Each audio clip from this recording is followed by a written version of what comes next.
హరే కృష్ణ. ఒకసారి ఆలోచించండి.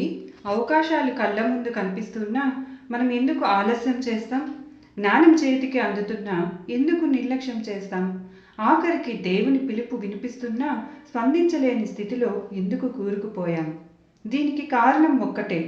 మన శరీరం మెలకువగానే ఉన్నా మన మనస్సు మాత్రం గాఢమైన నిద్రలో, అంటే అజ్ఞానంలో ఉంది.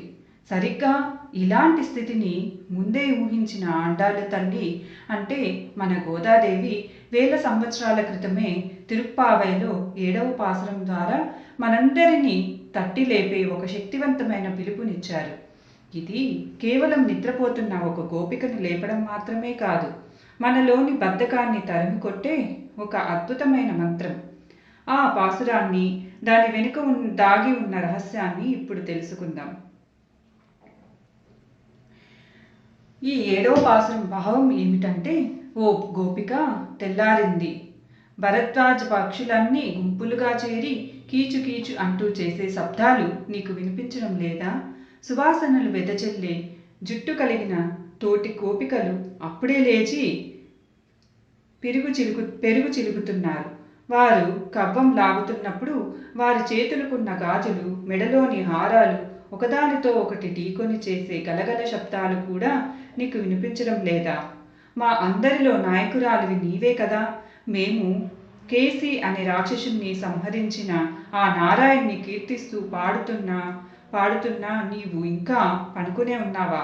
ఓ తేజస్సు గలదానా, లే, తలుపు తీయి అని తోటి గోపికలు నిద్రపోతున్న గోపికను లేపుతున్నారు.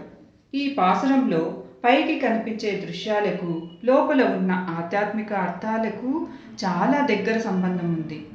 ఇక్కడ పక్షుల కిలకిలలు అంటే కేవలం శబ్దాలు కాదు, అవి మన గురువుల బోధనలను, జ్ఞానోపదేశాలు.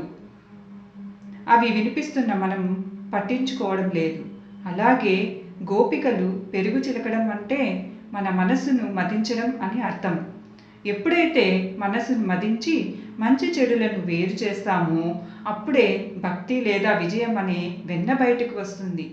ఆండాళ్ళ తల్లి ఆ గోపికను నాయికగా, పెన్ అంటే నాయకురాలి అని పిలుస్తుంది. అంటే ఆమెకు శక్తి ఉంది, జ్ఞానం ఉంది, కానీ ఆమె నిద్రపోతుంది. ఇది నేటి మన పరిస్థితికి అర్థం పడుతుంది.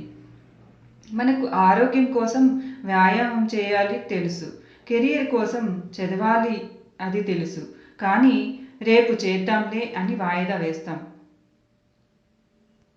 ఈ